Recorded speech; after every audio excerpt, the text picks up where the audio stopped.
किसी गांव में 3 दोस्त रहते थे। वो छोटा मोटा काम करके अपनी ज़िंदगी बसर करते थे, लेकिन इनकी गुजर बसर इंतहाई मुश्किल से हो रही थी। कोई ढंग का काम न था जिसे वो मुस्तकिल आमदनी का ज़रिया बनाते। एक दिन उन्हें ख्याल आया, क्यों ना हम शहर जाकर किस्मत आजमाई करें। चनाचा उन्होंने शहर जाने की मंसूबा बंदी कर ली और कुछ पैसे और ज़रूरी सामान लेकर शहर की तरफ रवाना हो गए।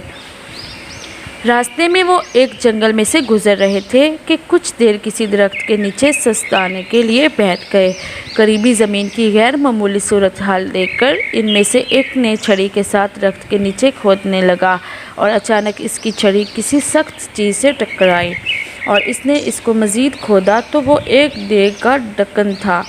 इसने अपने दूसरे दोस्तों को भी बताया और तीनों मिलकर खोदने लगे।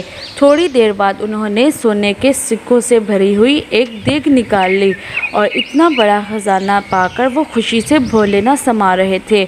उन्होंने आपस में बराबर तकसीम का फैसला किया और इनको बहुत भूख लगी थी। उन्होंने अपने एक साथी को पैसे देकर करीबी शहर से खाना लेने के लिए भेजा। जो दूसरे दोस्त थे, इनकी नीयत में फतूर आ गया और उन्होंने आपस में फ़ैसला किया कि अगर हम इसको मार दें तो ये सारी दौलत 2 हिस्सों में तकसीम हो सकती है।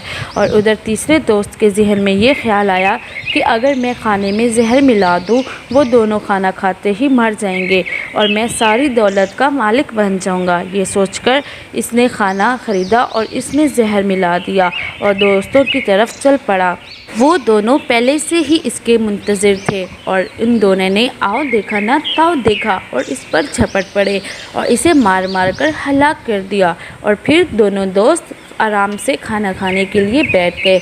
इन्होंने जैसे ही 2 लुक़मे लिए तो जहर ने अपना असर दिखाया और इन दोनों ने वहीं तड़प तड़प कर अपनी जान दे दी और वो सोने की सिक्कों की भरी हुई देग वहीं की वहीं पड़ी रह गई और यूँ लालच ने तीनों की जान ले ली। तो प्यारे बच्चों, इस कहानी से हमें ये सबक हासिल होता है कि लालच बुरी बला है। हमें कभी लालच नहीं करना चाहिए।